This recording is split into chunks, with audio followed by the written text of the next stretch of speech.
Aditif yang bisa digunakan adalah aditif polidopamin. Polidopamin adalah salah satu senyawa kimia yang telah digunakan secara efektif sebagai aditif untuk pengembangan membran hidrofilik dengan cara dicampur dengan polimer utama di dalam larutan cetak membran. Hal ini dikarenakan banyaknya gugus hidroksil yang terdapat di dalam polidopamin. Gugus polar meningkatkan tegangan permukaan membran ketika berada di dalam matrik membran. Deposisi lapisan polidopamin dengan teknik deep coating dilakukan dengan merendam membran ke dalam larutan dopamin dengan buffer tris HCl. Mekanisme umum pertumbuhan film polidopamin pada permukaan membran terjadi melalui reaksi polimerisasi bertahap dari dopamin menjadi polidopamin. Struktur permukaan membran berubah secara signifikan dengan penambahan polidopamin. Perubahan ini bisa dilihat dari bentuk, ukuran, dan jumlah pori yang terbentuk pada permukaan membran.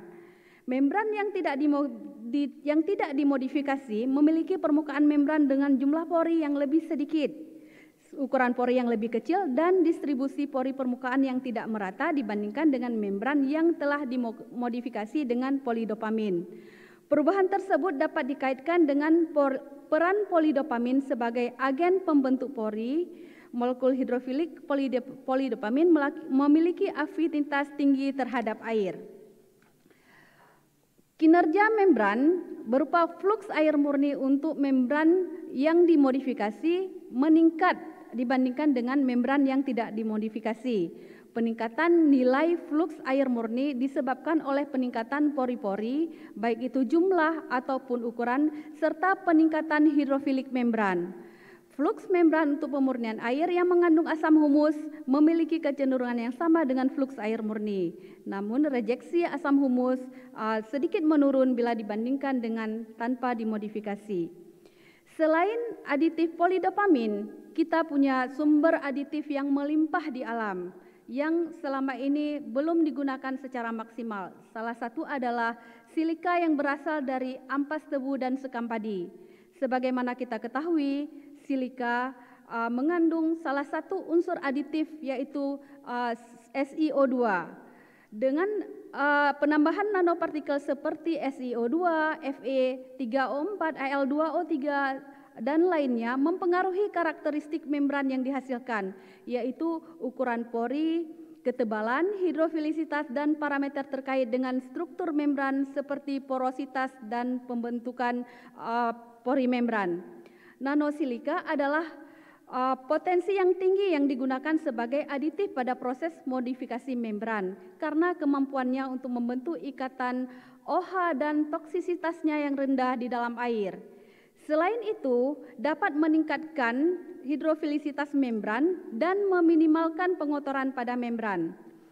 Tidak hanya silika komersial yang dapat digunakan, silika yang berasal dari produk alami juga efektif digunakan untuk meningkatkan hidrofilisitas membran.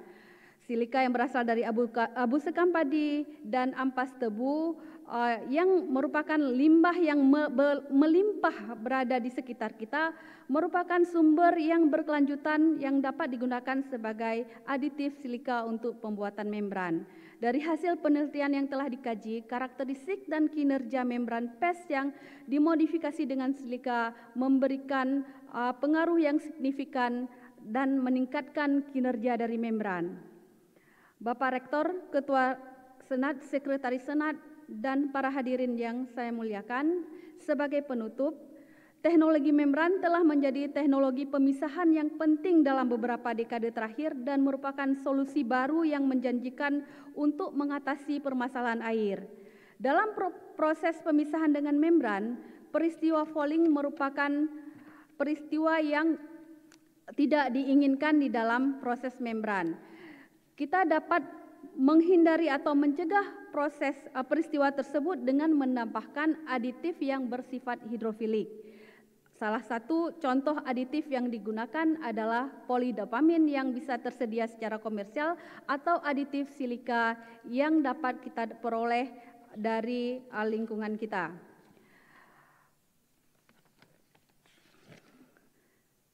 Bapak Rektor, Ketua Senat dan anggota Senat yang saya muliakan, serta para hadirin sekalian, Pada bagian akhir pidato pengukuhan ini, perkenankan saya menyampaikan terima kasih kepada berbagai pihak yang telah berkontribusi dalam pencapaian jenjang jabatan fungsional guru besar saya ini. Kontribusi mereka ini langsung maupun tidak langsung telah memberikan makna yang sangat berarti bagi saya dan keluarga. Ucapan terima kasih saya ucapkan pertama kepada Menteri Pendidikan Kebudayaan atas kepercayaan yang diberikan kepada saya untuk memangku jabatan guru besar di bidang ilmu teknik kimia dalam bidang teknologi membran. Kemudian kepada Bapak Rektor Universitas Siah Kuala beserta Wakil Rektor yang telah memberikan kesempatan dan memotivasi saya secara terus-menerus untuk mencapai jenjang jabatan fungsional tertinggi. Bapak Ketua Senat dan anggota Senat yang mengagendakan tahapan proses evaluasi usulan saya di tingkat universitas sampai pengukuhan hari ini.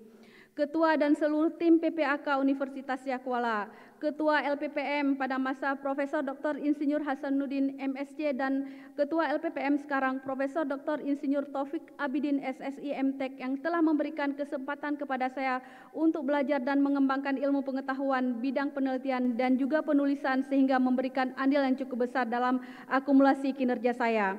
Dekan Fakultas Teknik terdahulu dimulai dari masa Bapak Insinyur Tantowi Jauhari, Bapak Insinyur almarhum Insinyur Hasbalah Abdullah, Bapak Profesor Dr. Insinyur Husaini MT, Profesor Dr. Insinyur Marwan dan Dr. Insinyur Mirza Irwansyah MBA MLA yang telah menerima, membimbing, menasehati saya sejak awal menjadi calon dosen di Fakultas Teknik sampai saat ini menjadi kolega bersama-sama dalam memajukan Fakultas Teknik Universitas Siah Kuala. Bapak Dekan Fakultas Teknik, Bapak Dr. Insinyur Taufik Saidi, beserta Wakil Dekan dan tenaga kependidikan yang telah membantu kelancaran proses pengusulan dokumen guru besar saya. Ketua Jurusan Teknik Kimia dan semua guru dosen dan karyawan serta para mahasiswa yang telah berkontribusi untuk memenuhi kinerja saya.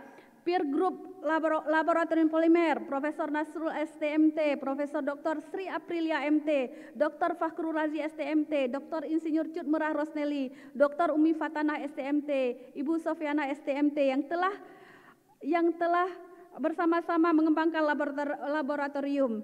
Guru Inang Teknik Kimia Ibu Yana, Ibu Cut Merah, Ibu Umi, Ibu Sri Aprilia, Ibu Zura, Ibu Hesti, Ibu Suraya, Ibu Sofiana, Ibu Husni, Ibu Poco Nurul, Ibu Mariana, Ibu Lia, Ibu Mirna, Ibu Aisyah Cut Jamil, Ibu Syafina dan Ibu Ferry Suraya, Syawaliyah dan Mukramah yang telah banyak berkontribusi baik menjadi mahasiswa PMDSU maupun sekarang sebagai kolega di Teknik Kimia.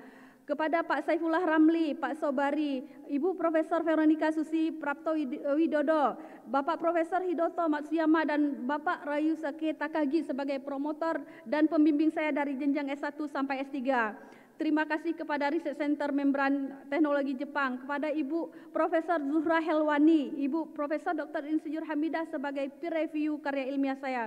Terima kasih kepada UTP Malaysia dan Kobe University yang telah memberikan akses fasilitas riset sehingga memungkinkan saya mendapatkan data penting untuk mendukung publikasi.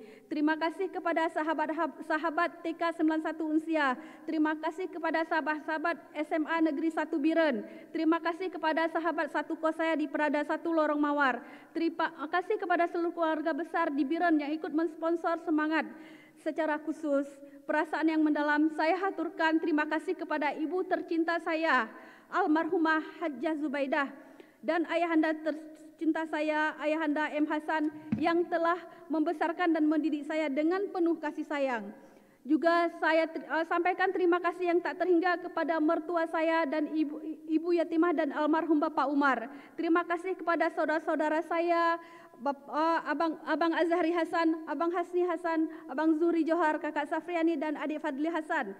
Terima kasih, mohon mungkin untuk ini saya mohon untuk berdiri. Secara khusus terima kasih saya sampaikan kepada yang selalu mendukung dan memberikan motivasi kepada saya agar terus berkarya, kepada suami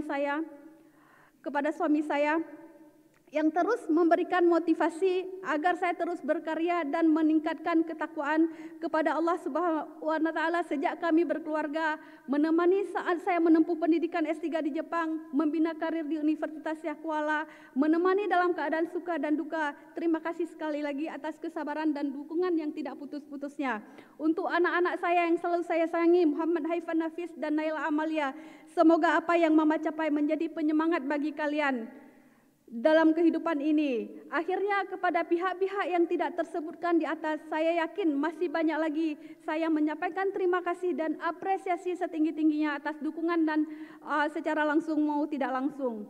Ketua Senat, Bapak Rektor, anggota Senat dan hadirin yang saya muliakan, demikianlah pidato pengukuhan saya. Semoga bermanfaat adanya bagi kita semua. Saya memohon maaf yang sebesar-besarnya jika dalam tutur kata saya ada hal-hal yang kurang berkenan bagi hadirin. Terima kasih atas kesabaran dan perhatian Bapak Ibu semua dalam mengikuti acara pengukuhan ini. Semoga Allah Subhanahu wa taala merahmati kita semua dan meridai kita yang penuh dengan kekeluargaan ini. Wabillahi taufiq wal hidayah. Wassalamualaikum warahmatullahi wabarakatuh.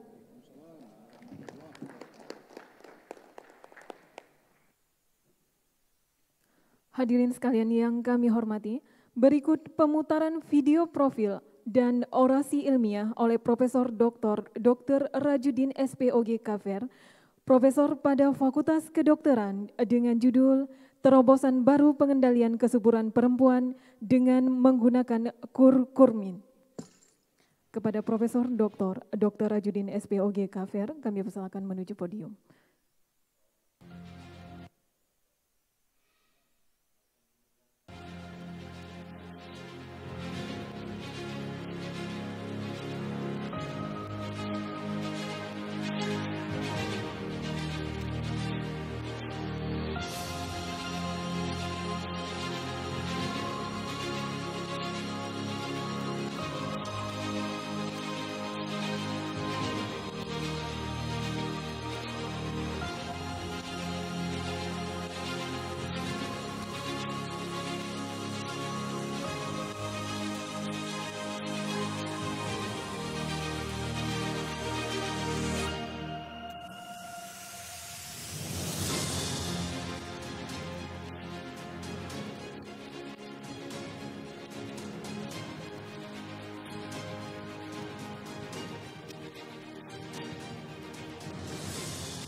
Assalamualaikum warahmatullahi wabarakatuh. Alhamdulillah wassalatu wassalamu ala Rasulillah wa ala alihi wa sahbihi wa man wala. Asyhadu an la ilaha illallah wa asyhadu anna Muhammadar Rasulullah. Qul rabbi shrah li sadri wa yassir li amri wa hlul 'uqdatam min lisani yafqahu qawli. Pertama-tama kita panjatkan puji syukur kita kehadirat Allah Subhanahu wa taala yang telah memberikan kita kesempatan dan dapat menghadiri acara pengukuhan guru besar di Gedung AAC pada pagi hari ini. Selawat dan salam sama-sama kita sanjungkan kepada Nabi besar Muhammad sallallahu alaihi wasallam. Yang saya hormati Ketua, Sekretaris dan para anggota Senat Universitas Syekh Kuala, Bapak Rektor dan Wakil Rektor Universitas Syekh Kuala, Dekan dan para Wakil Dekan di lingkungan Universitas Syekh Kuala, para Ketua Lembaga di lingkungan Universitas Syekh Kuala, dan promotor saya di Universitas Gadjah Mada, segenap sivitas akademika, seluruh keluarga besar Universitas Syekh Kuala, para tamu undangan, teman sejawat, sahabat, para dosen, mahasiswa, seluruh keluarga yang saya cintai dan hadirin sekalian yang dimuliakan Allah. Perkenalkan saya dalam kesempatan ini menyampaikan pidato pengukuhan yang berjudul Terobosan Baru Pengendalian Kesuburan Perempuan dengan Menggunakan Kurkumin. Masa reproduksi sehat seorang perempuan adalah antara 20 sampai 30 tahun. Secara bertahap akan menurun dan perempuan pada usia 30 tahun yang sehat akan memiliki peluang untuk hamil sekitar 20%. Diperkirakan penurunan ini akan terus berjalan sesuai dengan bertambahnya usia, sehingga kehilangan kesuburan perempuan terkait dengan usia dan mutu jumlah sel telur yang terus menurun. Kemajuan dan perkembangan teknologi serta penemuan bahan-bahan alam untuk diteliti terus berkembang. Sebagai contoh adalah tanaman rempang kunyit yang sudah banyak diteliti dan dikenal luas oleh masyarakat.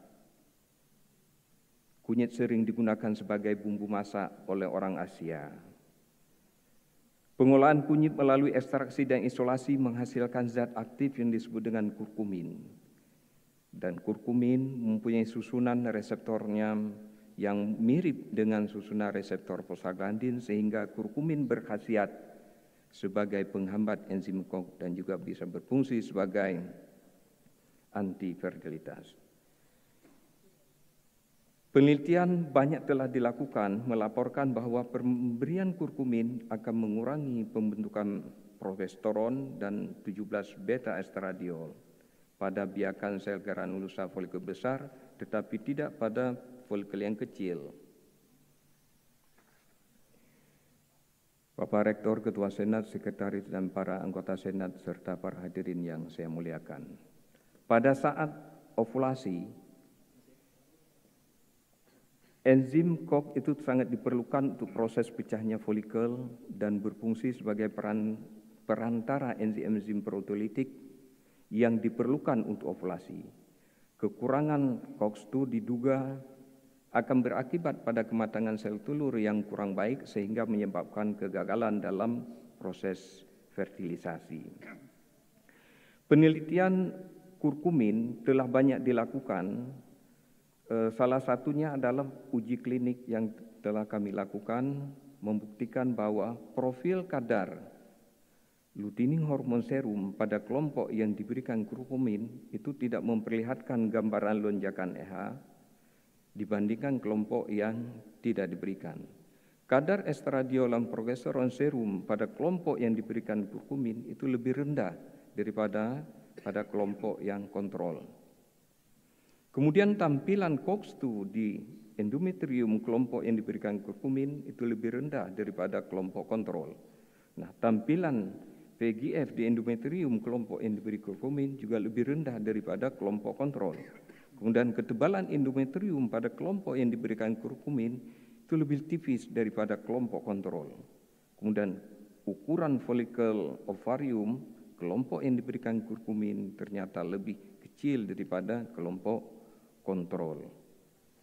Bapak Rektor, Ketua, Sekretaris, dan para anggota Senat serta para hadirin yang saya muliakan. Kurkumin telah terbukti aman secara farmakologis. Uji klinis pada manusia menunjukkan bahwa kurkumin tidak bersifat toksik jika diberikan sampai pada dosis 10 gram per hari. Dari tahap uji klinis fase 1 pada manusia, dengan 25 responden tidak ditemukan toksisitas akibat kurkumin yang diberikan dengan dosis 8.000 mg per hari selama 3 bulan. Bahkan pada dosis sampai 12.000 mg dapat ditoleransi dengan baik pada manusia. Peran kurkumin pada sistem reproduksi dapat dipakai pada pengaturan kesuburan melalui beberapa cara. Pertama, kurkumin menyebabkan kadar LH serum menurun dan tidak memberikan lonjakan LH pada pertengahan siklus haid, sehingga berperan menghambat ovulasi. Kemudian kurkumin menyebabkan kadar estradiol serum rendah, progesteron serum juga rendah, tampilan VEGF di endometrium rendah, dan ketebalan endometrium menjadi tipis, sehingga dapat mencegah nidasi. Dan juga kurkumin menyebabkan pertumbuhan folikel ovarium kecil, sehingga kecil kemungkinannya terjadi ovulasi. Untuk itu pengembangan ke depan penelitian kurkumin ini perlu dilakukan lebih lanjut, supaya kurkumin dapat dipergunakan sebagai obat pengatur kesuburan atau sebagai obat baru untuk kontrasepsi. Universitas Syekh Kuala diharapkan menjadi pusat pengembangan riset lebih lanjut terkait rempang kunyit yang dapat kita gunakan sebagai antifertilitas atau pengaturan kesuburan.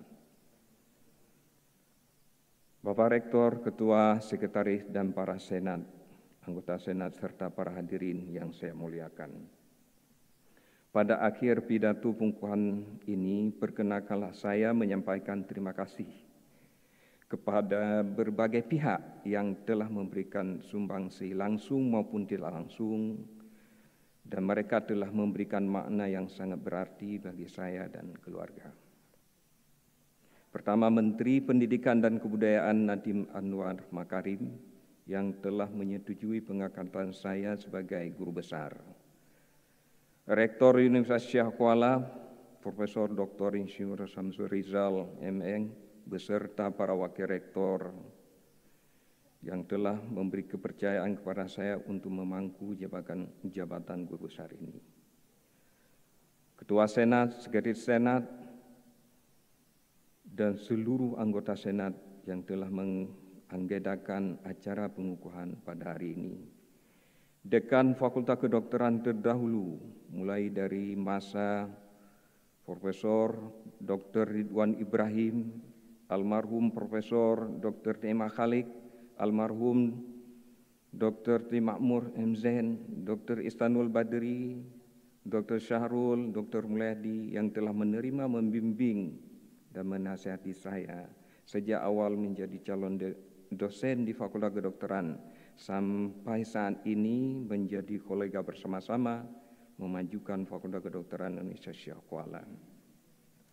Dekan Fakultas Kedokteran Profesor Dr. Maimun Syukri beserta para wakil dekan dan semua staf tenaga kependidikan yang telah membantu kelancaran proses pengusulan guru besar saya. Rektor Universitas Malikus Saleh, mulai dari Profesor Dr. Afridar, Dr. Herman Fitra, beserta para wakil rektor yang telah mengangkat saya sebagai dekan Fakultas Kedokteran Universitas Malikus Saleh dan memberi motivasi kepada saya untuk pengurusan jabatan guru besar ini. Kepala Bahagian Obstetri Ginekologi, Profesor Dr. Muhammad Andalas, Dr. Munawar, dan KPS Objin Dr. Hasanuddin, serta semua teman sejawat tenaga pendidikan di bagian Objin FK Unsyah yang telah membantu kelancaran pengusulan guru besar saya. Seluruh dosen dan karyawan serta para mahasiswa Fakultas Kedokteran Unsyah dan mahasiswa Fakultas Kedokteran Unimal yang telah memberikan sumbangsih untuk memenuhi kinerja saya, Ketua PPAK Unsyah dan tim PPAK Fakultas Kedokteran yang telah membantu dalam memeriksa usulan guru besar saya.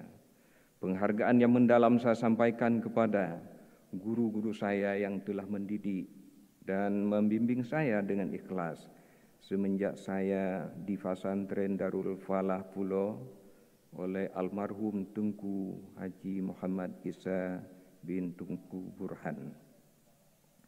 Para guru saya di SD, SMP, SMA, dan para dosen saya di Fakultas Kedokteran Undip, dosen saya di Fakultas Kedokteran UI, dosen saya di program S3 FK UGM. Semoga Allah membalas jasa dan kebaikan mereka. Penghargaan yang mendalam dan doa saya sampaikan kepada almarhum Profesor Dr. Stoto, Dr. Prof. Aryawan, Prof. Nur Pramana dari Semarang. Semoga jasa dan bimbingan beliau selama saya menjalani pendidikan S1 di Objin akan diterima Allah. Penghargaan yang tinggi, doa saya sampaikan kepada Profesor Dr. Teguh Zulkifli Yakub, Profesor Ali Baziat, Profesor Iramsyah, dan Profesor Sugiharto, dan seluruh guru-guru saya di Departemen Objin FKUI. Penghargaan dan doa saya sampaikan kepada Profesor Dr. Sri Kadarsih selaku promotor S3 saya, Profesor Muhammad Hakimi, Profesor Suwijoyo Pramono, Dr. Med, Dr. In Wiyani Astuti selaku promotor. Terima kasih atas bimbingan kepada saya selama mengikuti pendidikan program doktoral di FK UGM.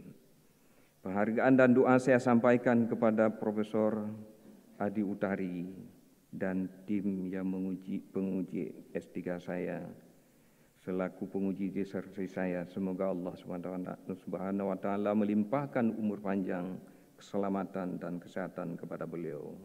Terima kasih kepada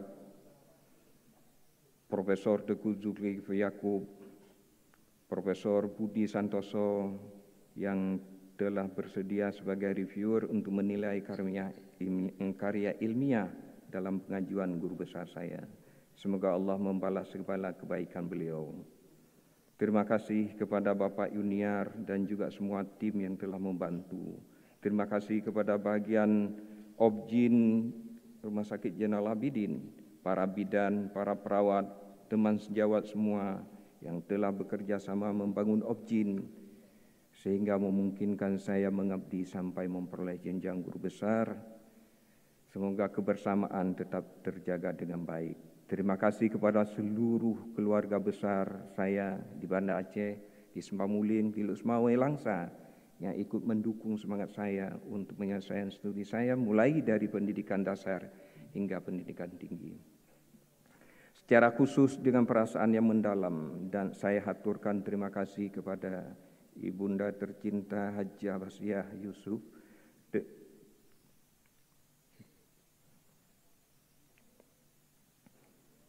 dan ayahanda almarhum Tunku Muhammad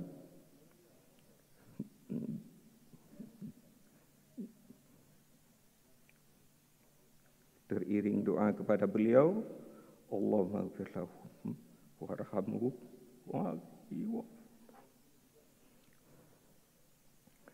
Juga terima kasih kepada Bapak mertua almarhum Bapak mertua saya. Juga teriring doa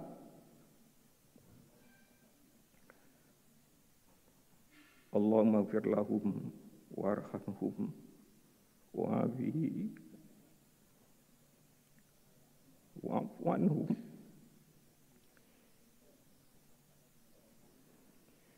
Terima kasih juga kepada saudara-saudara saya, kepada saudara ipar saya semua yang telah membantu untuk keberhasilan saya. Juga terima kasih kepada istri saya yang tercinta, Hajah Wirdani, juga kepada anak-anak saya yang hadir pada hari ini, kepada Ananda Sidik Wiratama, kepada Ananda Haratna, Ananda Rita, Ananda Maulana. Juga terima kasih kepada seluruh teman sejawat, para residen obstetrik ginekologi yang telah banyak membantu saya memberi dukungan dan kerjasama selama ini. Saya ucapkan terima kasih yang mendalam. Akhirnya, kepada semua pihak yang tidak dapat tersebut di atas, saya yakin masih banyak lagi. Saya sampaikan terima kasih dan penghargaan yang setinggi-tingginya atas dukungan dan doa. Semoga menjadi amal kebaikan yang diridhai Allah Subhanahu wa taala. Amin. Demikian pidato pengukuhan saya. Semoga bermanfaat bagi Bapak, Ibu, hadirin sekalian. Mohon maaf atas segala kesalahan dan kekhilafan. Semoga Allah merahmati kita semua dan meridhai acara pengukuhan hari ini. Amin ya rabbal alamin. Wabillahi taufiq wal hidayah. Wassalamualaikum warahmatullahi wabarakatuh.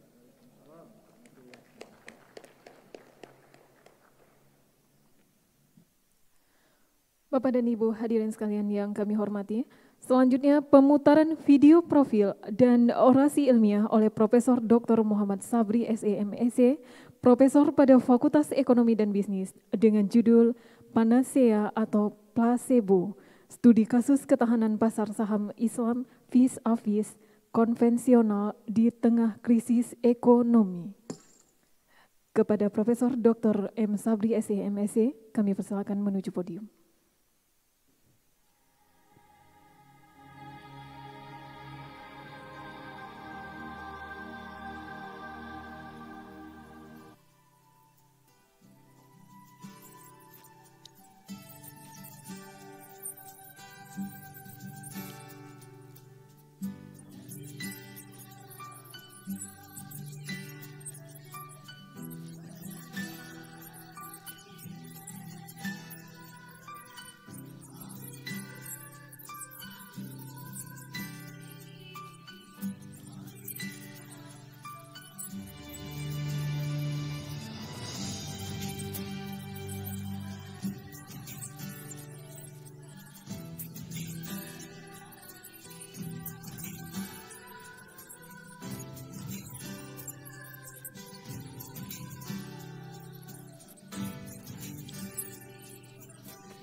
Assalamualaikum warahmatullahi wabarakatuh.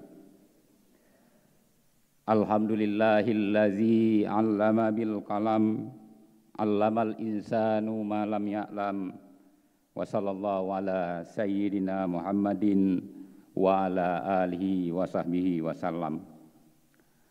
Pertama-tama mari sama-sama kita panjatkan puji dan syukur kepada Allah Subhanahu wa taala yang alhamdulillah pada masa pandemi ini kita masih diberikan kesehatan dan kesempatan oleh Allah Subhanahu wa taala untuk menghadiri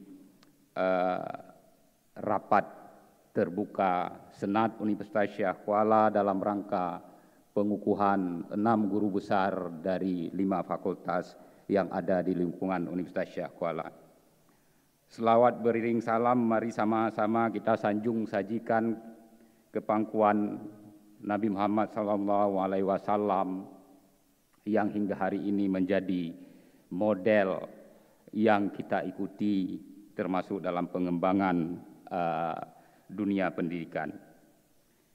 Yang kami hormati Ketua, Sekretaris, dan para anggota Senat Universitas Syekh Kuala, Bapak Rektor dan para Wakil Rektor Universitas Syekh Kuala, para dekan, wakil dekan di lingkungan Universitas Syekh Kuala, Direktur dan para Wakil Direktur Program Pasca Sarjana Universitas Syekh Kuala, Ketua dan para Sekretaris Lembaga Universitas Syekh Kuala, para dosen dan karyawan jurusan Ekonomi Pembangunan dan Program Studi Ekonomi Islam Universitas Syekh Kuala, para dosen, sahabat, kerabat, kolega, dan para mahasiswa, keluarga yang tercinta yang berhadir, serta para tamu undangan yang kami muliakan. Izinkanlah pada kesempatan yang berbahagia ini, saya akan menyampaikan pidato pengukuhan jabatan profesor dalam bidang ilmu ekonomi syariah, Fakultas Ekonomi dan Bisnis Universitas Syekh Kuala. Adapun judul orasi ilmiah saya adalah Ekonomi Islam, Panacea atau Placebo, studi kasus ketahanan pasar saham Islam vis-a-vis konvensional di tengah krisis ekonomi. Bapak Ibu sekalian, krisis ekonomi silih terjadi, silih berganti. Selama abad 20, setidaknya 10 krisis ekonomi skala besar terjadi. Dengan kata lain bahwa setiap 5 tahun sekali itu akan terjadi krisis besar satu kali. Dan bahkan krisis ini frekuensinya semakin sering. Kita tidak lupa, krisis 2008 itu dianggap sebagai krisis terdahsyat dalam sepanjang sejarah peradaban manusia. Banyak tokoh-tokoh seperti George Soros, bahkan International Monetary Fund mengklaim bahwa krisis 2008 adalah krisis yang telah meluluhlantakkan sendi-sendi perekonomian. Bahkan ketika pandemi, krisis juga ikut terjadi, krisis ekonomi terjadi. Ketika krisis ini terjadi, maka banyak sektor-sektor ekonomi yang memiliki yang terkena imbasnya, termasuk lembaga keuangan, tidak terkecuali pasar saham. Namun literatur menyebutkan bahwa ketika krisis ini terjadi dampaknya itu berbeda. Maka menarik kalau kita ingin melihat apakah memang benar krisis ini memiliki dampak yang berbeda terhadap lembaga keuangan syariah termasuk pasar saham. Jika iya, pasar mana yang lebih tangguh, pasar mana yang lebih kebal terhadap krisis? Ataupun jika kedua-duanya kena imbas, pasar mana yang paling cepat akan mengalami proses recovery? Seiring dengan munculnya krisis dan juga perkembangan pasar saham yang begitu pesat. Banyak sekali kajian-kajian yang coba mengevaluasi keberadaan kontribusi lembaga keuangan syariah terhadap perekonomian. Maka pada kesempatan yang berbahagia ini, saya ingin mengemukakan sebuah bukti khususnya tentang ketahanan pasar saham di tengah krisis, di tengah badai krisis ekonomi. Bapak Ibu sekalian, memang kita pahami bahwa lembaga keuangan syariah itu berbeda dengan lembaga konvensional. Lembaga keuangan syariah adalah lembaga-lembaga yang bebas dari riba, bebas dari unsur-unsur ketidakpastian, unsur gharar dan juga unsur-unsur perjudian, unsur maisir. Secara lebih spesifik, mereka yang berinvestasi, yang membeli saham syariah, maka saham syariah itu harus dikeluarkan oleh perusahaan-perusahaan yang core bisnisnya itu tidak melibatkan aktivitas-aktivitas haram. Kemudian juga untuk melihat patuh tidaknya sebuah saham itu, maka para ahli melihat sejauh mana sebenarnya aktivitas-aktivitas mereka itu mengandung unsur-unsur ribawi. Maka mereka menggunakan kriteria-kriteria keuangan untuk menentukan syariah tidaknya sebuah saham itu sendiri. Banyak penelitian tentang pasar saham ini, mereka menemukan bukti yang berbeda. Ada yang mengatakan bahwa pasar saham syariah ini adalah pasar saham yang lebih rendah resikonya, tapi dia mampu menawarkan keuntungan yang lebih tinggi. Ada yang menyebutkan tidak ada beda pasar saham syariah dengan pasar saham konvensional, tetapi pada umumnya terdapat bukti-bukti yang mengatakan bahwa pasar saham syariah adalah pasar saham yang lebih kebal terhadap krisis, yang menunjukkan performa kinerja yang lebih baik ketika masa krisis. Ini kalau saya ibaratkan bahwa sebenarnya ketika krisis terjadi, ketika seseorang mengalami sakit, ekonomi sakit, nah apakah dia mampu bertahan ya dari sakit? Atau dengan kata lain bahwa apakah lembaga keuangan syariah ini ketika ekonomi berada dalam keadaan sakit, krisis, apakah dia mampu untuk tetap bertahan? Bapak Rektor, Ketua Senat, Sekretaris Senat dan para undangan yang kami muliakan. Dalam penelitian yang kami lakukan, sebenarnya bukan hanya fokus pada pasar saham syariah, tapi juga lembaga-lembaga keuangan syariah termasuk perbankan lainnya. Terbukti bahwa ketika krisis terjadi, pasar saham syariah walaupun kena imbas krisis, tapi dampaknya lebih kecil dibandingkan dengan pasar saham konvensional. Kalaupun pasar saham syariah ini goyang, namun dia akan lebih cepat mengalami proses recovery. Nah, maka dari paparan ini, apa yang dapat saya simpulkan bahwa sebenarnya ajaran Islam melalui lembaga keuangan syariah, dia adalah sebagai sistem yang menawarkan solusi. Dia adalah sebagai panacea, bukan hanya sesuatu yang bersifat normatif, hanya menawarkan janji-janji tapi tidak terbukti, tidak memberi fakta. Nah, oleh karena itu ya, mungkin kalau kita lihat dalam konteks keacehan, memang muncul debat tentang pelaksanaan ekonomi syariat Islam, apalagi baru-baru ini berbicara tentang pemerintah ya sudah ini tahun depan ya insya Allah akan diimplementasikannya Kanun nomor 11 2018 tentang lembaga keuangan syariah. Di Aceh semua lembaga keuangan itu harus berbasis syariah, apakah dia perbankan, apakah dia lembaga keuangan perbankan, non perbankan ataupun lembaga-lembaga keuangan informal lainnya.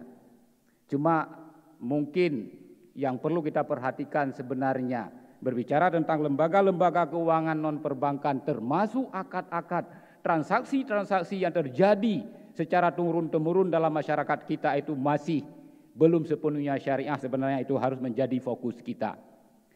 Penguatan literasi ekonomi keuangan dan perbankan syariah.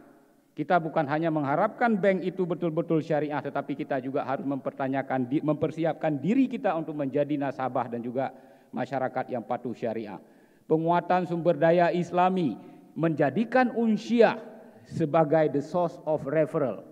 Saya pikir melalui Unsyah kita akan mampu mewujudkan Aceh sebagai Islamic Finance and Banking Laboratory, menjadikan Aceh sebagai model ekonomi Islam dunia.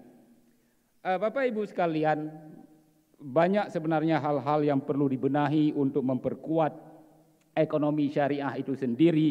Maka kita sebagai umat Islam, kita harus meyakini bahwa Islam adalah agama yang menyeluruh, agama yang sangat luar biasa, yang memberi panduan kepada umatnya. Maka oleh karena itu, kalau orang mempertanyakan apakah sistem keuangan syariah termasuk pasar saham adalah pasar saham yang lebih unggul, yang bisa memberi solusi terhadap permasalahan ekonomi masyarakat, maka mungkin dengan merujuk pada surat Al-Maidah, ayat yang terakhir sekali Allah turunkan kepada kita, Al-yawma akmaltu lakum dinakum wa atmamtu alaikum wa raditu lakumul Islam madina.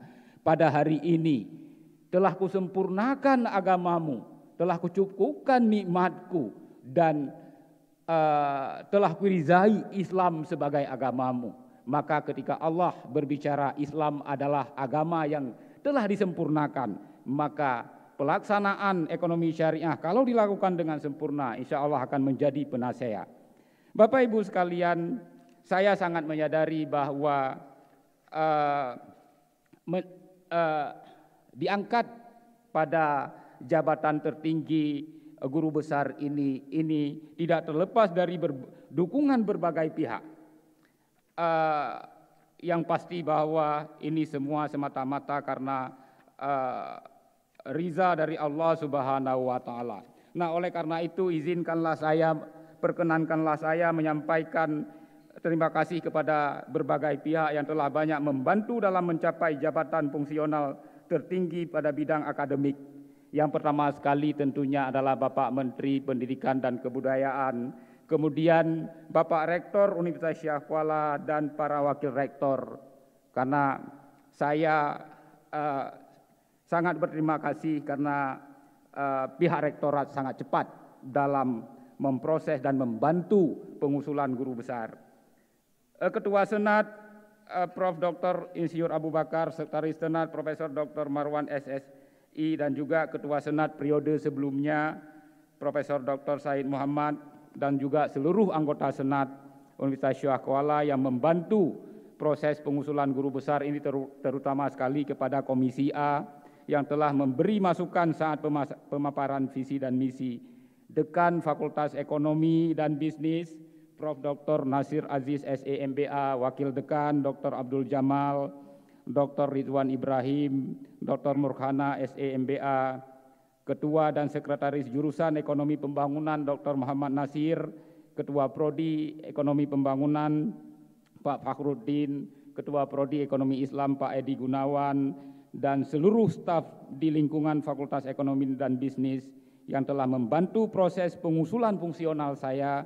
Terima kasih juga saya sampaikan kepada Kabak TU, para Kasubag, dan juga karyawan di lingkungan Fakultas Ekonomi dan Bisnis, Ketua Tim PPAK Universitas Syah Kuala, Tim PPAK di lingkungan Fakultas Ekonomi, dan seluruh anggotanya yang sangat luar biasa membantu, para guru yang telah mendidik dan membimbing saya dengan ikhlas sejak saya menjadi murid di Madrasah Ibtidaiyah Babah Jurung di Merah 2, Madrasah Sanawiyah Merdu, Sekolah Menengah Atas Merdu, dosen di Fakultas Ekonomi dan Bisnis. Semoga Allah Subhanahu wa taala membalas semua jasa dan kebaikan mereka. Teman-teman di bangku sekolah dan kuliah, semoga silaturahmi kebersamaan terus terawat dengan baik. Pembimbing saya ketika melanjutkan S3 dan beliau sebenarnya sekaligus juga pembimbing saya di S3, Profesor Dr. Ahmad Kamil Midin Mera, dan juga co-promotor Profesor Datuk Dr. Muhammad Azmi Umar yang sangat tulus dan ikhlas dengan penuh kasih sayang mendukung, dan saya sangat berterima kasih karena Allah menghadirkan di lingkungan saya manusia-manusia tetapi yang berhati malaikat. Profesor Dr. Hasanuddin Aziz, tidak lupa kepada Prof. Dr. Mansur Ibrahim, Prof. Dr. Salina Haji Kasim, Prof. Dr. Ruslin Muhammad Yusuf yang telah menjadi mitra dalam melakukan penelitian, kemudian juga pembimbing saya ketika membuat skripsi almarhum Dr. Andes Husni Ali. Semoga Allah Subhanahu wa taala melapangkan kubur beliau. Kemudian seterusnya Prof. Dr. Kiai Haji Didin Hafizuddin dari IPB Universitas Ibnu Khaldun Bogor, Prof. Dr. Ahmad Rodoni MM dari UIN Syarif Hidayatullah yang telah berkenan menjadi reviewer dan menilai karya ilmiah saya. Kawan-kawan alumni International Islamic University dan alumni universitas yang ada di Malaysia yang tidak dapat saya sebutkan satu persatu. Terima kasih sudah menjadi kawan yang baik, motivator yang baik, yang saling mendukung menuju kesuksesan bersama. Secara khusus pada kesempatan yang berbahagia ini dengan hati yang tulus dan ikhlas, saya mengucapkan terima kasih yang sebesar-besarnya kepada almarhumah Uminda tercinta, Hajah Raziah Ali. Allahumma ufir laha warhamha wa'afiha wa'fu anha. Tanpa doa beliau, karena saya merasakan sangat istimewa diangkat menjadi guru besar dengan loncat jabatan. Karena kum saya yang diakui itu adalah 1071, yaitu angka yang persis dengan bulan dan kelahiran saya, 10 Oktober 71. Kepada Ayahanda Haji Abdul Majid Saman, mudah-mudahan beliau terus diberi kesehatan oleh Allah Subhanahu wa taala. Kepada ayah mertua Haji Tatar Usman dan juga ibu mertua Hajah Mardiah Badruddin, semoga Allah memberi kesehatan, melimpahkan rahmat kepada orang-orang tua kami. Kepada Abangda Ulul Azmi Kanda Khairani Irsyadi, Dr. Tarmizi Fakhrul Razi dan juga almarhum Dr. Hewan Baihaqi Majid, terima kasih telah menjadi kanda-kanda yang baik. Walaupun agak sedikit usil, sebenarnya usil di waktu kecil itu sebenarnya ingin memicu motivasi adik bungsunya. Abang ipar Mukhtar Abdullah, Abang Fadlullah, Kak Ipar, Kak Zainab, Kak Saudah, Kak Yeni, Kak Rohani, Kak Novi dan adik-adik ipar Ahmad Syakir, Khairatus Sabah, Maksum, Mahara, Muhsin yang senantiasa memberi dukungan dan doa teristimewa kepada istri tercinta Farhati M. Tatar, BSc, MHSc, PSc yang alhamdulillah ikut hadir. Terima kasih atas semua cinta, doa, dukungan dan pengorbanan yang diberikan selama ini dengan tulus ikhlas mendampingi saya dalam duka dan duka. Selalu bersama saat studi S3 di Kuala Lumpur, Malaysia, sambil juga beliau studi S1, S2, serta mendidik anak-anak tercinta. Semoga Allah membalas semua kebaikan dan keikhlasanmu dengan syurganya.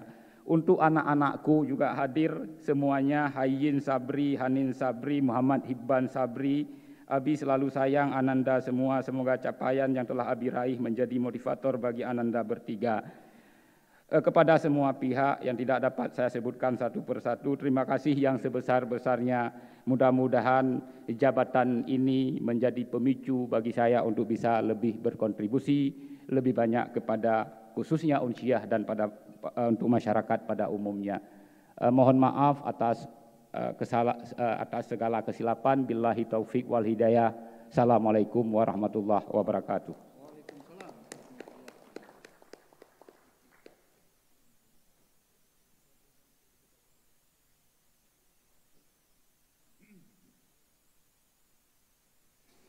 Hadirin sekalian yang berbahagia, dilanjutkan dengan pemutaran video profil dan orasi ilmiah oleh Profesor Dr. Yusni SKP MKes AIF, Profesor pada Fakultas Kedokteran dengan judul Nitrit Oksida sebagai regulator tekanan darah pada penderita hipertensi dengan olahraga intensitas sedang. Kepada Profesor Dr. Yusni SKP MKes AIF, kami persilakan menuju podium.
Kesayangan saya sudah menjadi profesor, yaitu Profesor Yusni. Saya promotornya waktu S3 di Bandung. Yang saya lihat kelebihan beliau ini dari murid-murid saya yang lain, dia punya motivasi kuat untuk berhasil dan mencapai hasil yang baik. Mudah-mudahan ilmu yang dia dapat diaplikasikan untuk peningkatan kualitas sumber daya manusia di Provinsi Aceh. Terima kasih.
Profesor Yusni, selamat ya atas pencapaiannya, kerja kerasnya, dan konsistensi serta dedikasinya yang membawa semuanya sampai pada tingkat ini.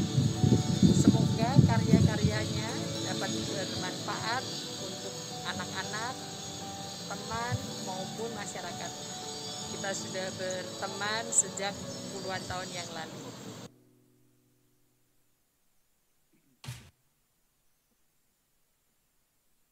Bismillahirrahmanirrahim. Assalamualaikum warahmatullahi wabarakatuh. Alhamdulillahirabbil alamin. Wassalatu wassalamu ala asrafil anbiya'i wal mursalin wa ala alihi wa sahbihi ajmain. Yang saya hormati Ketua, Sekretaris dan para anggota Senat Universitas Yahya Kuala, Rektor dan para Wakil Rektor Universitas Yahya Kuala, Dekan dan para Wakil Dekan di lingkungan Universitas Yahya Kuala, Direktur dan para Wakil Direktur Program Pasca Sarjana Universitas Yahya Kuala, para Ketua Lembaga, segenap sivitas akademika, dan seluruh keluarga besar Universitas Yahya Kuala, para tamu undangan, keluarga besar, dan hadirin sekalian yang dimuliakan Allah Subhanahu wa Ta'ala. Puji dan syukur kita panjatkan kehadirat Allah Subhanahu wa Ta'ala, Tuhan semesta alam, yang telah memberikan kita segala kemudahan serta melimpahkan rahmat dan karunia-Nya kepada kita semua, sehingga dapat berhadir pada rapat terbuka pengukuhan profesor di lingkungan Universitas Yahya Kuala. Selawat teriring salam, mari sama-sama kita sanjung sajikan keharibaan Nabi besar Muhammad sallallahu alaihi wasallam dan para sahabat beliau sekalian. Rektor, Ketua Senat, Sekretaris, dan para anggota Senat, serta hadirin yang saya muliakan. Perkenankan saya pada kesempatan yang berbahagia ini untuk menyampaikan pidato pengukuhan dengan judul Nitrit Oksida sebagai regulator tekanan darah pada penderita hipertensi dengan olahraga intensitas sedang. Sebagaimana kita ketahui bersama bahwa hipertensi merupakan penyebab kematian nomor 1 di dunia. Berdasarkan data epidemiologis menunjukkan bahwa prevalensi hipertensi mengalami peningkatan dari tahun ke tahun, dan jika pada tahun 2013 penderita hipertensi di Indonesia mencapai 25,8%, maka pada tahun 2018 angka tersebut meningkat menjadi 34,1%. Peningkatan prevalensi ini berkolaborasi positif dengan physical inactivity atau gaya hidup sedenter.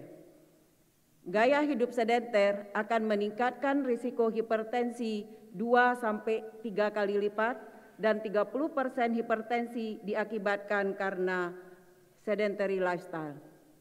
Sedentary lifestyle adalah kurangnya aktivitas fisik atau melakukan aktivitas fisik yang ditandai dengan rendahnya pengeluaran energi dan lebih banyak dalam posisi duduk atau berbaring. Sementara menurut Departemen Kesehatan Republik Indonesia tahun 2015, menetap lebih dari 2 jam pada satu waktu atau kurang gerak, kurang langkah dari 5.000 per hari, itu merupakan definisi dari sedentary lifestyle. Beberapa contoh gaya hidup sedenter adalah duduk lama, menggunakan komputer dalam waktu lama, menyetir mobil, bermain games, menonton TV yang dilakukan dalam waktu lama lebih dari 2 jam pada satu waktu. Data epidemiologis menunjukkan lebih dari 5 juta orang atau 30% kematian penduduk di dunia diakibatkan karena gaya hidup sedenter. Data WHO tahun 2019 menyebutkan bahwa 60-85% penduduk dunia memiliki gaya hidup sedenter. Hasil penelitian dan data dari Kementerian Kesehatan Republik Indonesia, jumlah orang dengan gaya hidup sedenter di Indonesia cukup tinggi, yaitu mencapai 42% dari total populasi. Sementara Aceh menduduki peringkat keempat dengan jumlah penduduk sedenter paling tinggi di Indonesia, yaitu mencapai 37,2%, dan hasil penelitian saya tahun 2019 menunjukkan bahwa 38,61% dari total 865 usia 21 sampai 25 tahun memiliki gaya hidup sedenter. Nah, gaya hidup sedenter ini memiliki dampak terhadap salah satunya itu terjadi hipertensi, di mana dengan gaya hidup sedenter itu akan berdampak terhadap disfungsi atau gangguan fungsi endotel, di mana endotel ini berperan dalam mensekresikan suatu vasodilator, yaitu nitrit oksida. di mana nitrik oksida telah terbukti secara klinis berperan sebagai fisiologis, patologis maupun farmakologis hipertensi. Disfungsi endotel ini menurunkan sekresi nitrit oksida atau yang saya singkat dengan NO dan memicu terjadinya hipertensi. Olahraga yang disarankan untuk penderita hipertensi menurut WHO adalah olahraga intensitas ringan dan sedang, yaitu olahraga aerobik yang dilakukan 2-6 kali per minggu secara teratur dengan durasi 20-60 menit, dan beberapa jenis olahraga diantaranya yaitu bersepeda, senam, jalan kaki, jogging, dan banyak lagi. Hasil penelitian saya menunjukkan bahwa lansia dengan hipertensi yang melakukan olahraga secara teratur selama 3-5 kali per minggu menunjukkan penurunan tekanan darah sistolik dan juga diastolik. Selain itu, olahraga akan meningkatkan aliran darah yang menuju jantung sehingga merangsang sekresi endotel untuk mensekresikan nitrit oksida, dan peningkatan sekresi nitrit oksida ini akan menurunkan resistensi perifer yang berdampak terhadap menurunnya tekanan darah. Hasil penelitian saya menunjukkan bahwa kadar NO mengalami peningkatan sekitar 24,82% pada lansia hipertensi yang melakukan olahraga secara teratur.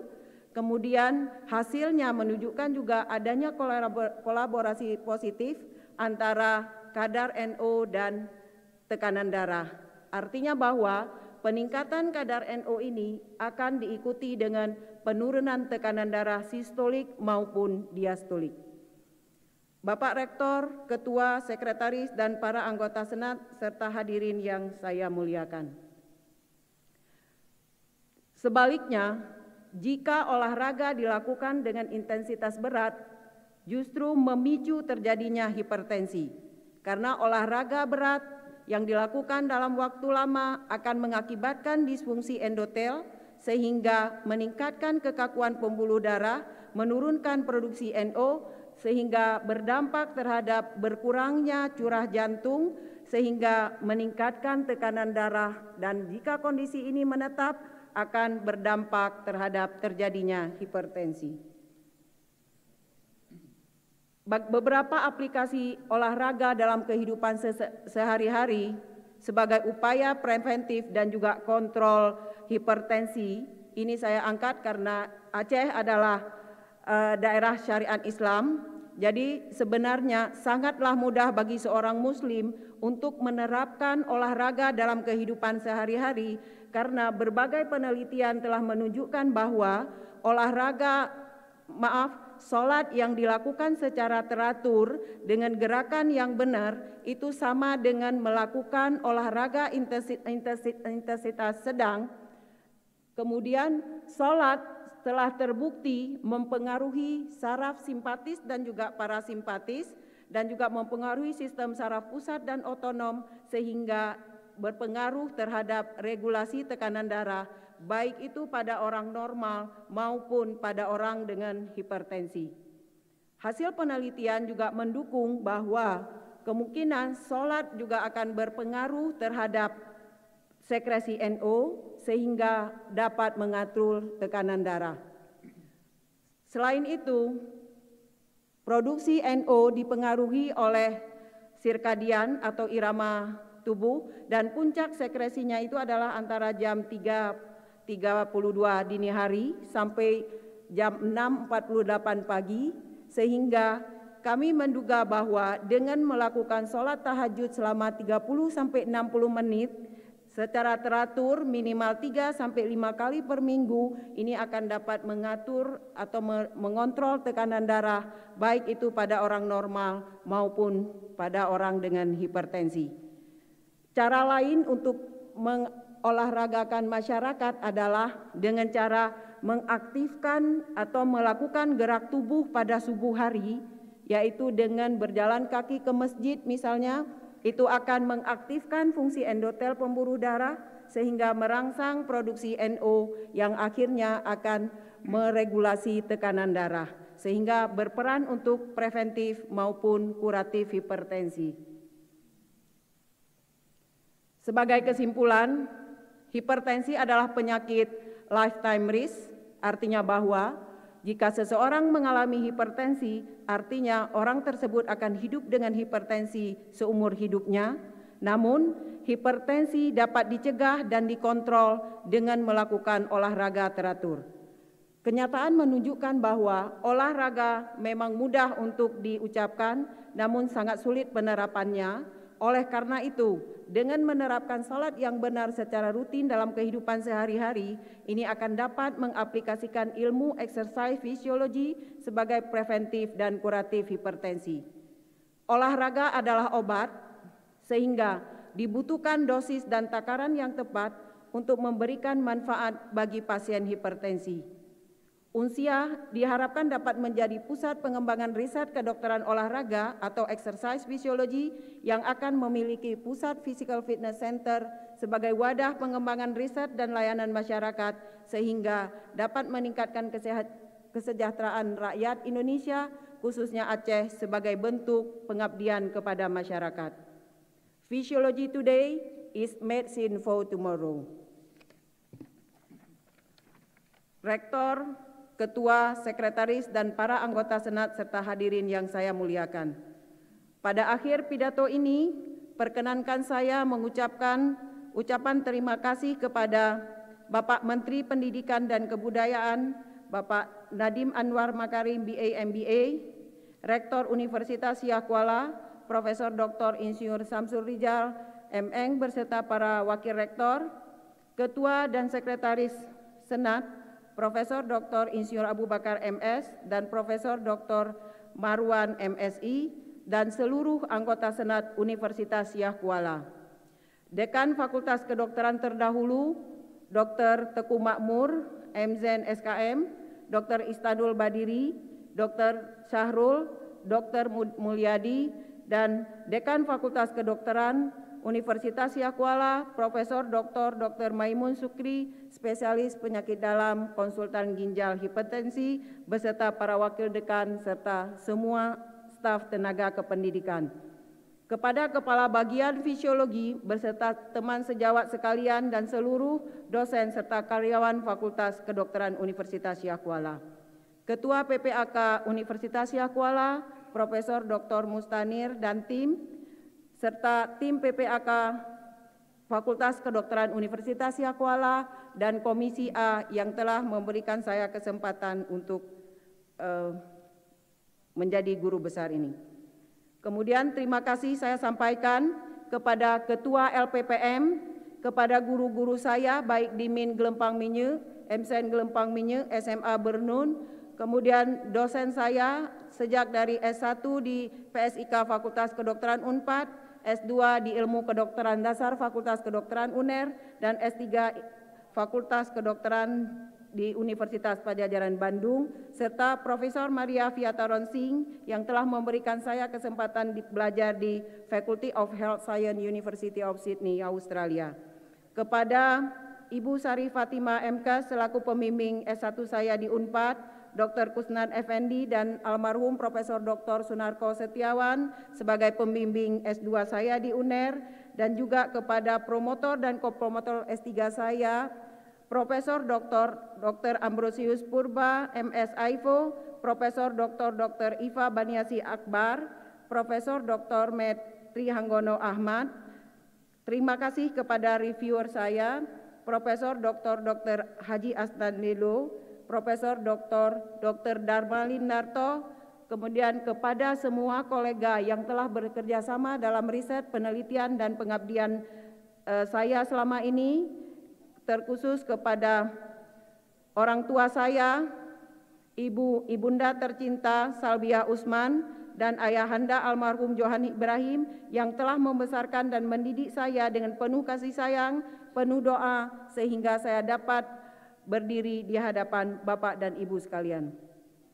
Demikian juga kepada Bapak dan Ibu mertua saya, almarhum Ahya Kartiwa dan Ibu Ikah Atikah, kepada saudara kandung saya, kakak, adik, dan abang-abang saya, Kemudian terima kasih kepada suami tercinta Gartika Setia Nugraha yang selalu memberikan dukungan dan bantuan semenjak saya mengikuti pendidikan sampai sekarang. Untuk ananda tercinta Syakila Ataya Nova Putri Nugraha dan Rafefa Asila Putri Nugraha, terima kasih. Semoga menjadi anak yang solehah dan selalu mendapat lindungan dari Allah Subhanahu wa Ta'ala. Terima kasih kepada almarhum Dr. Muhammad Saleh Suratno dan Ibu Dr. Gigi Juraida Saleh MKes, kepada keluarga angkat saya di Bandung, Insinyur Abdullah Jafar MSc, Ibu Suryawati, kakak dan adik saya, kepada Dr. Francisca Sri Utami Tanu Raharjo, spesialis patologi klinik, terima kasih atas persahabatan kita. Kepada semua pihak yang tidak tersebutkan di atas, terima kasih atas dukungan dan doanya. Rektor, Ketua, Sekretaris, dan para anggota Senat serta hadirin yang saya muliakan. Demikian pidato pengukuhan saya, semoga bermanfaat. Saya akhiri, wabillahi taufik wal hidayah. Wassalamualaikum warahmatullahi wabarakatuh.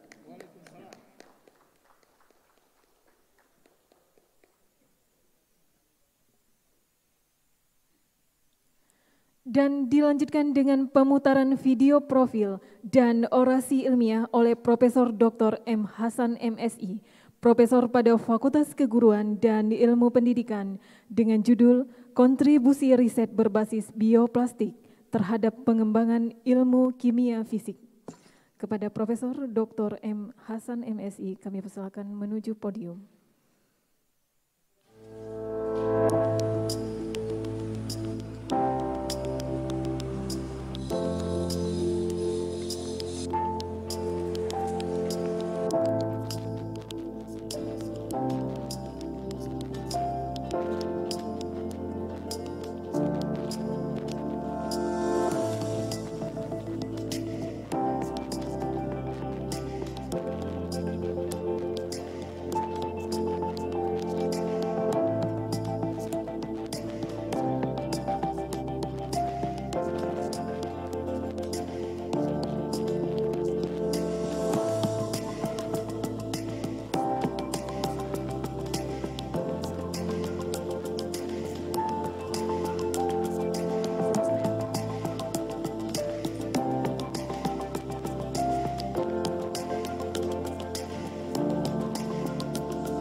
Bismillahirrahmanirrahim.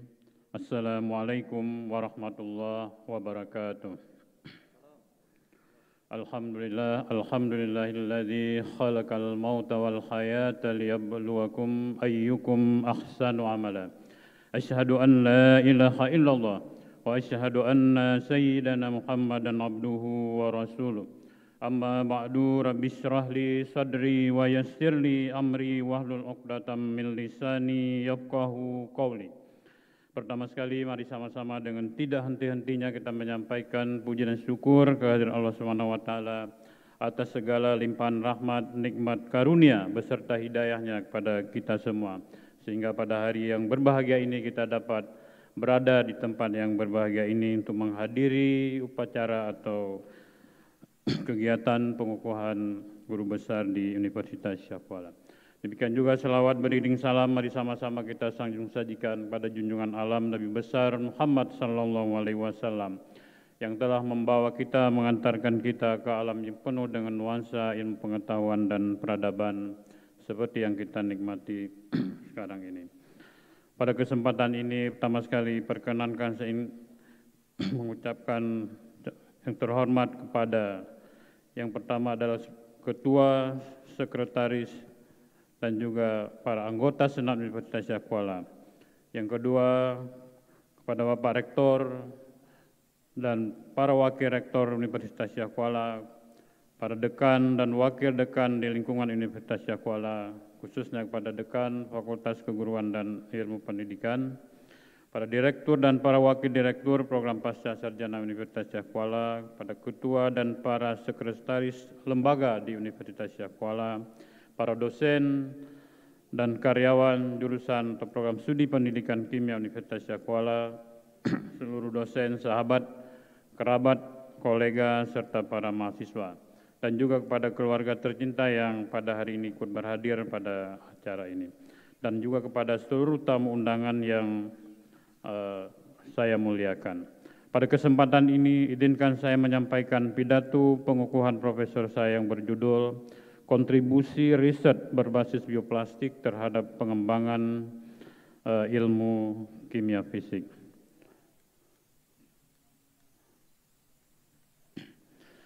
Bapak Rektor, Ketua, Sekretaris, anggota Senat, dan para hadirin yang saya muliakan. Penggunaan plastik dari bahan baku non-biodegradable, yaitu dari berbasis petrokimia, itu sudah berdampak yang sangat luas terhadap lingkungan. Seperti kita ketahui bahwa bahan baku plastik dari bahan petrokimia tersebut sangat sulit dirusak atau didegradasi baik oleh radiasi sinar matahari maupun oleh mikroba pengurai. Jadi oleh karena itu plastik yang dibuat untuk berbagai keperluan seperti untuk pengemas makanan yang hanya digunakan untuk sekali pakai itu akan berkontribusi yang sangat besar terhadap pencemaran lingkungan. Sebagai dampaknya itu sangat luas, seperti kita lihat, seperti banyak ikan yang terdampar di pantai karena di dalam perutnya itu sudah penuh dengan sampah plastik dan juga akan mengganggu seluruh aspek kehidupan. Dan kalau ini terus dibiarkan bertahun-tahun ini akan sangat membahayakan bagi kehidupan manusia. Memang sangat banyak solusi alternatif yang sudah dilakukan seperti melakukan daur ulang. Nah ini juga tidak akan mampu mengubah atau mengatasi permasalahan lingkungan karena daur ulang tetap saja pada akhirnya akan menjadi sampah juga. Kemudian dibakar, nah dibakar ini juga sangat berbahaya. Memang plastik akan terkesan hilang, tapi justru menimbulkan polusi yang lain di mana gas-gas yang dihasilkan ini adalah sangat berbahaya juga. Seperti ada gas karbon monoksida, ada gas klorin, bahkan ada gas sianida tergantung pada sumber plastik itu sendiri. Dan juga yang dilakukan seperti membuat bahan-bahan kerajinan, tapi pada akhirnya juga ini akan menjadi sampah lagi. Jadi demikian beberapa alternatif yang dilakukan ini tidak akan mampu mengatasi permasalahan sampah plastik. Oleh karena itu berdasarkan rasional atau latar belakang ini maka saya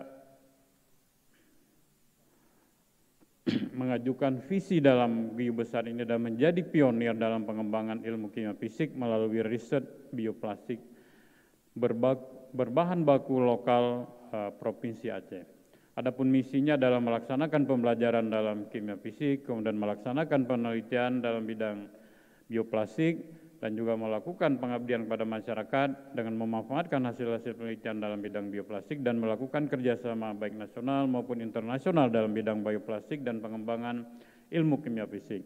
Nah, di sini mungkin agak berbeda, saya ingin mengajukan bagaimana sinergitas antara pengembangan ilmu kimia fisik sebagai bagian atau menjadi bidang ilmu profesor saya dengan penelitian dalam bidang bioplastik.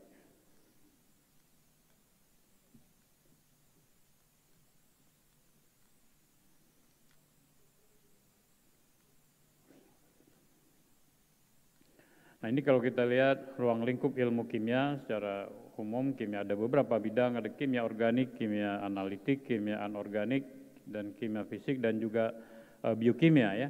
Tapi secara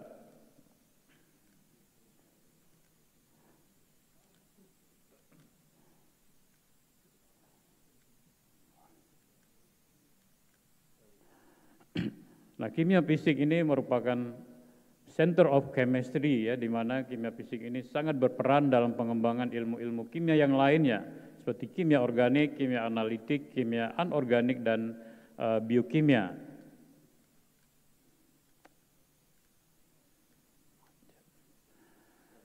Oke. Dalam bidang bioplastik secara ringkas ini dapat kami gambarkan, ini penelitian yang saya lakukan yaitu mulai dari bahan bakunya dari alam yang terdapat di Aceh, ini sangat melimpah ya, yaitu ada dari aren. Nah, aren ini bisa kita isolasi mendapatkan pati, kemudian ada juga dari kentang, dari jagung, dari ubi kayu, dari ubi jalar, bahkan juga dari sagu. Nah, ini semua bisa menghasilkan pati, kemudian pati ini digabung dengan kitosan untuk mendapatkan film plastik yang lebih bagus, yang lebih kuat. Dan kitosan sendiri itu berasal dari kulit udang dan juga banyak terdapat dalam kulit kepiting, bahkan juga dari jamur. Tapi yang paling banyak dimanfaatkan itu adalah dari kulit udang karena lebih bagus dan juga lebih mudah.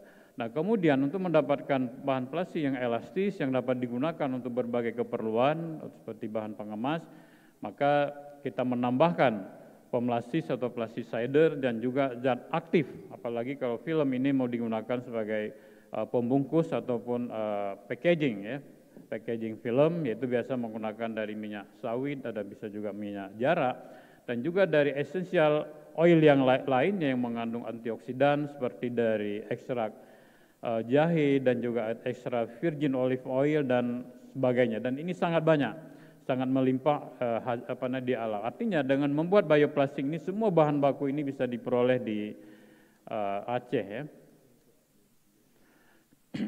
Nah, inilah penelitian yang saya lakukan. Jadi setelah kita mendapatkan film bioplastik di tengah-tengah ini, kemudian kita lakukan analisis.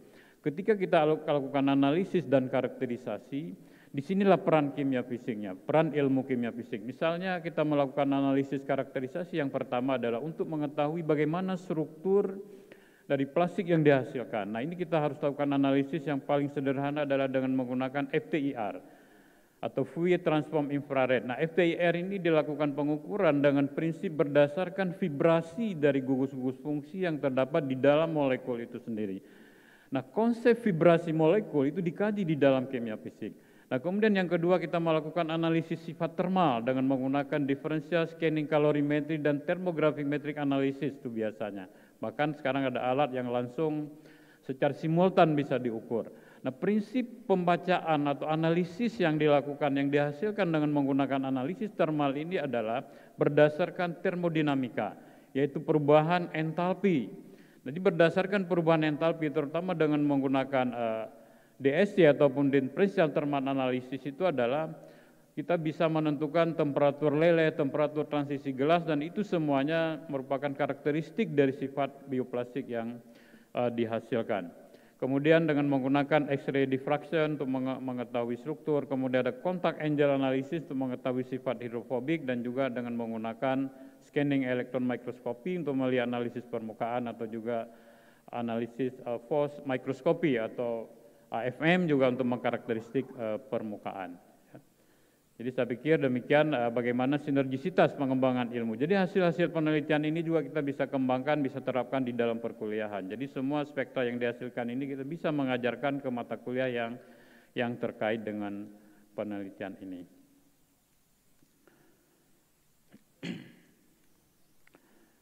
Jadi karena waktu yang tersedia, jadi saya kumpulkan beberapa hal ini.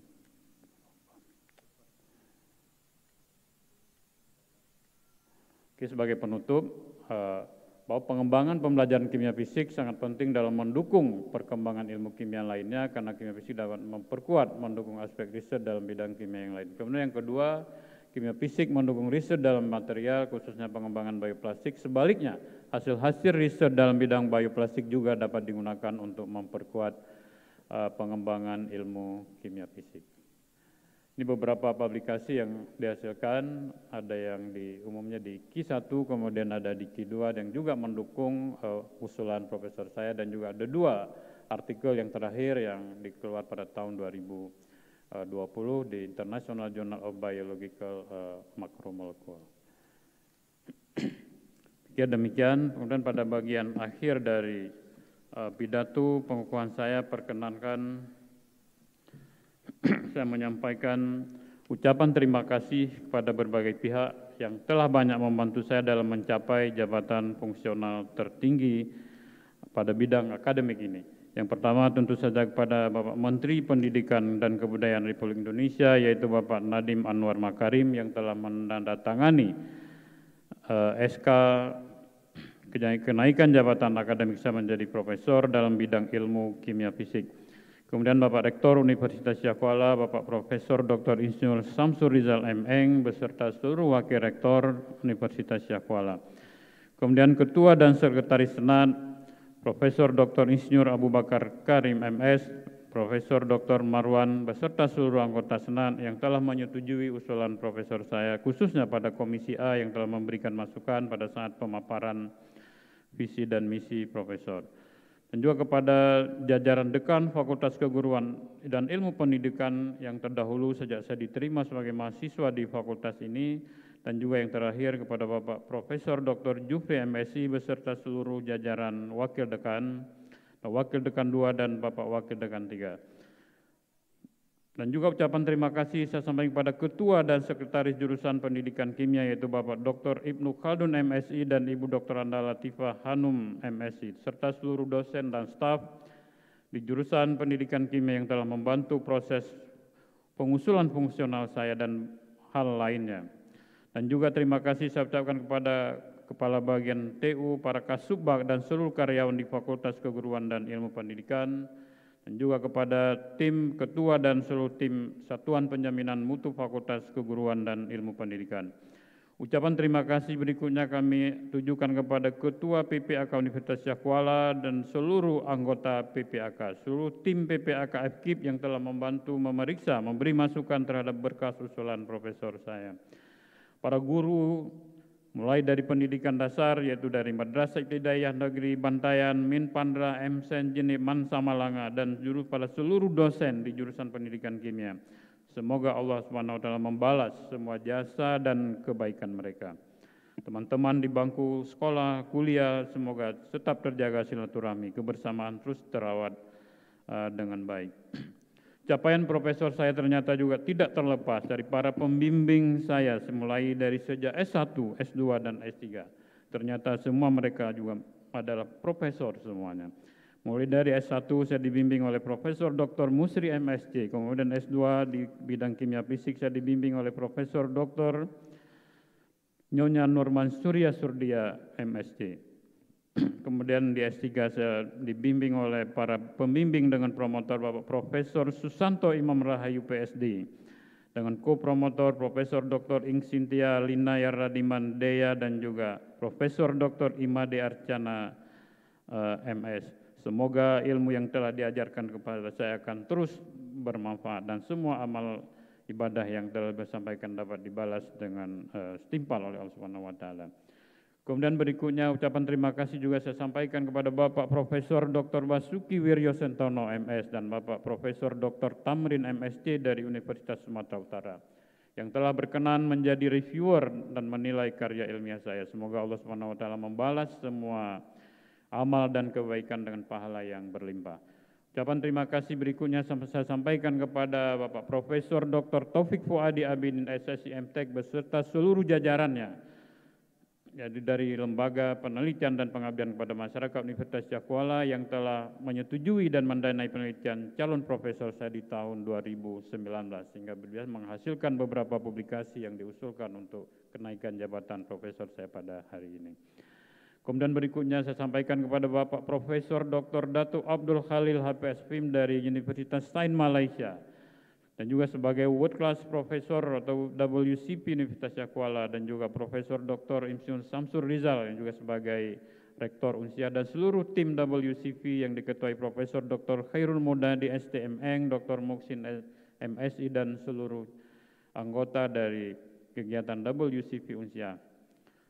Alhamdulillah dengan kegiatan ini saya dilibatkan dalam tim WCP dan juga berhasil banyak belajar terkait dengan publikasi dan juga banyak menghasilkan publikasi pada artikel internasional bereputasi.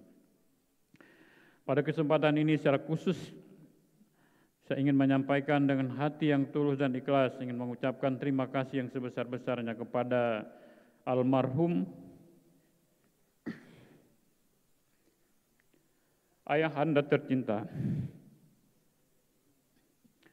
M. Saleh Abbas, Allahumma firlahu warhamhu, dan juga almarhumah ibunda Syarifah Mahmud, Allahumma firlaha warhamha wa'afiha wa'afu anha wa akrim nuzulaha wa wasi' madkhalaha wa asilha bil ma'i wassali wal barat wa naqiya minal khataya kama yunakkas sawbul abyadu minad dan.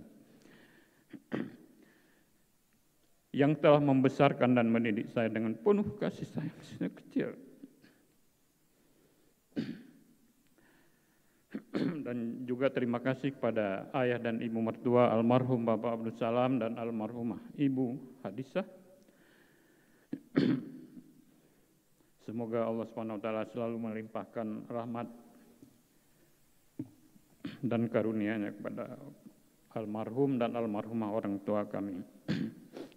Kemudian kepada Kak Nur Janah dan Kak Nur Hayati yang juga hari ini sudah hadir mendampingi kami, terima kasih. Kemudian kepada kakak ipar, abang ipar, adik ipar dan juga seluruh keluarga besar dari istri juga kami ucapkan terima kasih dan khususnya kepada istri tercinta Jamiah Abdul Salam, terima kasih atas segala doa, dukungan, dan pengorbanan yang diberikan selama ini dengan tulus ikhlas sejak saya S2 dan S3 di Bandung. Dan juga untuk anak-anak tercinta, Uswatun Hasanah ST, Mawaddah Warahmah, dan Arina Sadida yang bahwa capaian yang telah diraih oleh ayah pada hari ini hendaknya menjadi inspirator dan motivator bagi kalian semua sehingga bisa bekerja untuk mencapai cita-cita dan tentu saja dengan tidak mengabaikan kewajiban untuk selalu mendekatkan diri kepada Allah Subhanahu wa taala. Dan yang terakhir tentu saja kepada semua pihak yang tidak mungkin saya sebutkan satu persatu pada kesempatan ini dan tentu saja sangat berkontribusi untuk pencapaian guru besar saya ucapkan jazakumullahu khairan katsiran. Bapak Rektor, Ketua, Sekretaris dan seluruh anggota Senat, para hadirin yang saya muliakan. Demikianlah pidato pengukuhan profesor saya. Mudah-mudahan ada manfaatnya, terutama bagi saya sendiri, bagi Bapak, Ibu, dan para undangan sekalian. Mohon maaf jika terdapat kata dan ucapan yang kurang berkenan. Akhirnya, wabillahi taufiq wa hidayah. Wassalamualaikum warahmatullahi wabarakatuh.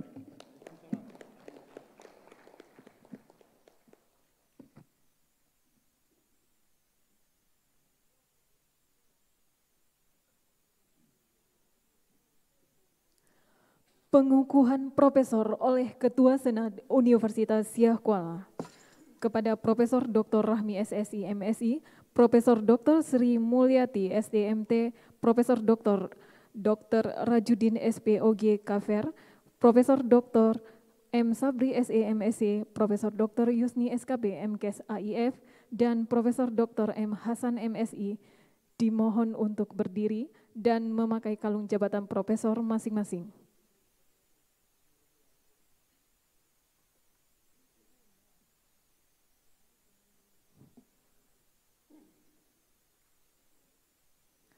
Dan untuk selanjutnya kepada profesor yang akan dikukuhkan, kami persilakan untuk maju ke depan.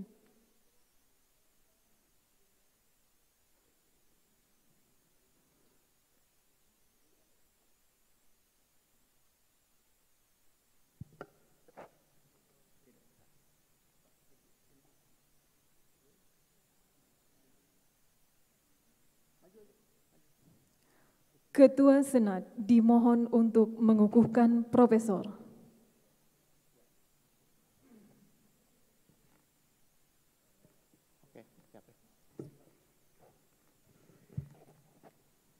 Dengan mengucapkan Bismillahirrahmanirrahim. Pada hari ini, Jumat tanggal 18 Desember 2020, Ketua Senat Universitas Syah Kuala dengan resmi mengukuhkan saudara 1. Profesor Dr. Rahmi SSI MSI sebagai Profesor dalam bidang ilmu kimia fisika pada Fakultas Matematika dan Ilmu Pengetahuan Alam. Kedua, Profesor Dr. Sri Mulyati STMT sebagai Profesor dalam bidang ilmu polimer dan teknologi membran pada Fakultas Teknik. Ketiga, Profesor Dr. Rajudin SPOG Kafer sebagai Profesor dalam bidang ilmu obstetri dan ginekologi pada Fakultas Kedokteran. Keempat, Profesor Dr. Muhammad Sabri SE MEC sebagai Profesor dalam bidang ilmu ekonomi Islam pada Fakultas Ekonomi dan Bisnis. Kelima, Profesor Dr. Yusni SKP MKes IF sebagai Profesor dalam bidang ilmu kedokteran dasar pada Fakultas Kedokteran. Keenam, Profesor Dr. Muhammad Hasan MSI sebagai Profesor dalam bidang ilmu kimia fisik pada Fakultas Keguruan dan Ilmu Pendidikan. Sesuai dengan keputusan Menteri Pendidikan dan Kebudayaan Republik Indonesia, kami percaya saudara dapat mengemban amanah ini sebagai profesor dengan sebaik-baiknya. Semoga Allah Subhanahu wa Ta'ala merahmati kita semua. Banda Aceh, 18 Desember 2020, Ketua Senat Universitas Syah Kuala, Profesor Dr. Insinyur Abu Bakar Karim MS. Terima kasih. Kepada Ketua Senat dan Rektor kami persilakan untuk sesi foto bersama.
Kepada seluruh anggota Senat kami persilakan untuk berdiri.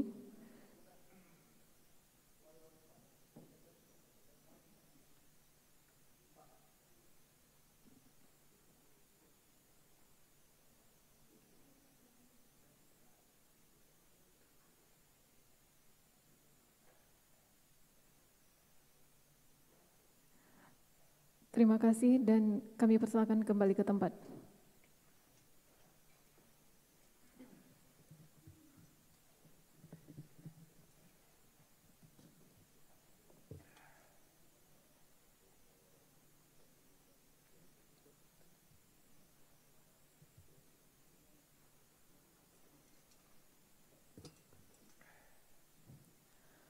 Ketua Senat Universitas Syah Kuala menutup sidang terbuka Senat.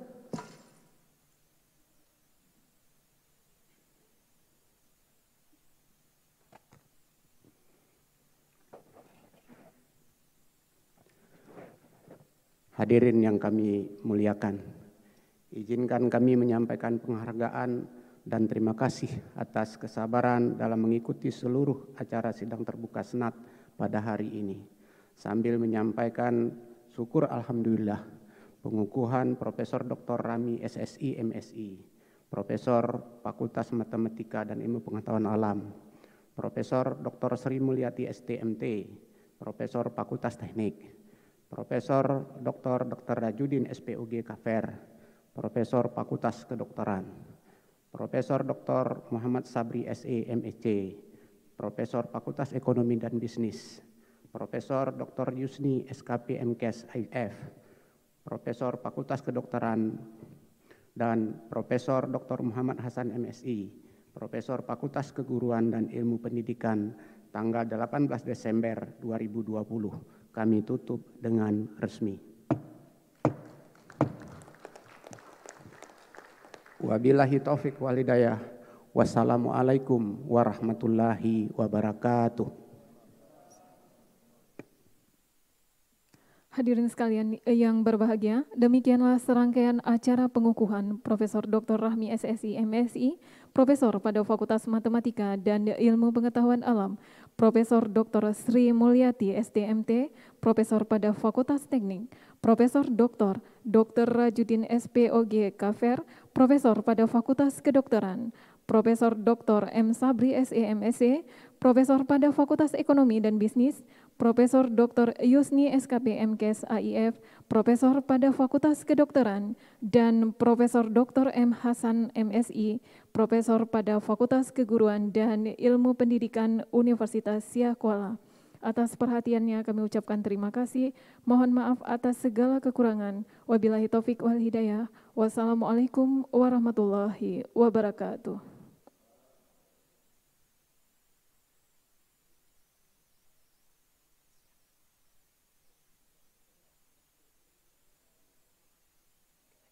Gak ada ucapan selamat.